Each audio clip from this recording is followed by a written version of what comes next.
Working with Jim is fun. You can characterize him as honest, dependable, the type of person that always has your back.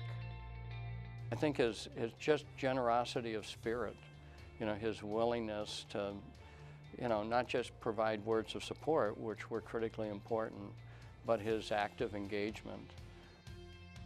He's one of the best people I've ever worked with.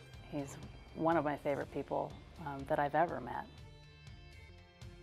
My father started the business here in 1945, so we've been Detroiters for a very long time. I was running a bank in Dublin, Ireland, and was hard on a career of being an international banker. When my father said to me,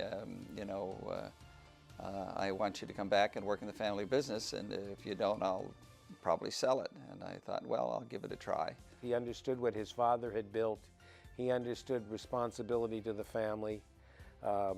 He realized he had an opportunity to build something here in Detroit, both for himself and for his boys. Life is very good here, and as I say, we have deep roots, and we're committed to the future of this city. Jim gets involved in things that matter.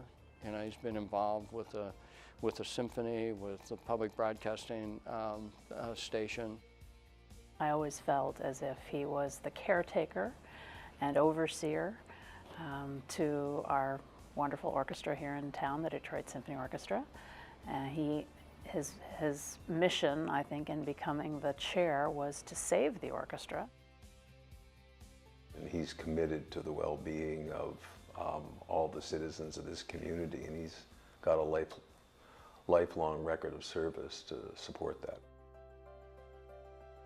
Jim agreed to co-chair our campaign to secure Alternatives to Girls' Future. And he and Ann discussed their contribution and came to the table and set a really high bar. They saw a significant obstacle, and that was that we had a mortgage, and they decided to kick off the campaign by taking care of our mortgage, which was a very generous gift. I don't think I've been part of any major decision impacting the YMCA's service to the community without at least a conversation with Jim and getting his insight, his perspective, and he's always been very generous in terms of that. His work is driven by his big heart and his determination to seek opportunities, to provide opportunities to those who need them. Jim wants to see everybody benefit, not just himself. And I think that's what drives Jim. It's a sense of things should be good for all, not just for Jim. One thing about both Jim and Ann that I find wonderful and to some extent unique is that they continue, despite all of their experience and all of their resources and all the work they've done in so many different arenas, they continue to be open to learning, and they're good listeners. One of the things, of course, you learn is that people all over the world are very much the same.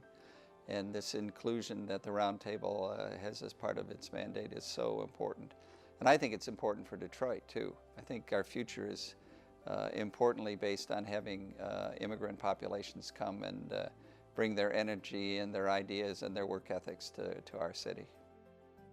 He loves this city, and he loves everything about this city, and he believes in the possibilities of this city. I know that if asked, he'll do anything possible to make Detroit work. Jim loves this city. Jim wants to be involved in this city. Given any opportunity, he will do anything within his power to make this city a better place to live. We were going through some major organizational change in the mid-late 90s, and there were a number of our volunteer leaders who suggested our future was really in the suburbs. But Jim was constantly saying, how are we going to serve kids and families in the city? The Y began in the city, our roots are here, and we're not going to abandon the city. Well, you know, it's what you do for others in this life that is valuable. The real essence of I think happiness is that you do for others. He's been a great friend to me, and a great supporter of my efforts.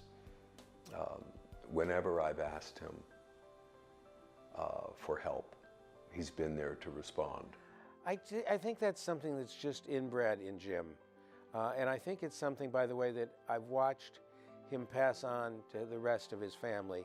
And I think you'll see it in the Nicholson boys as they continue to grow here in Detroit.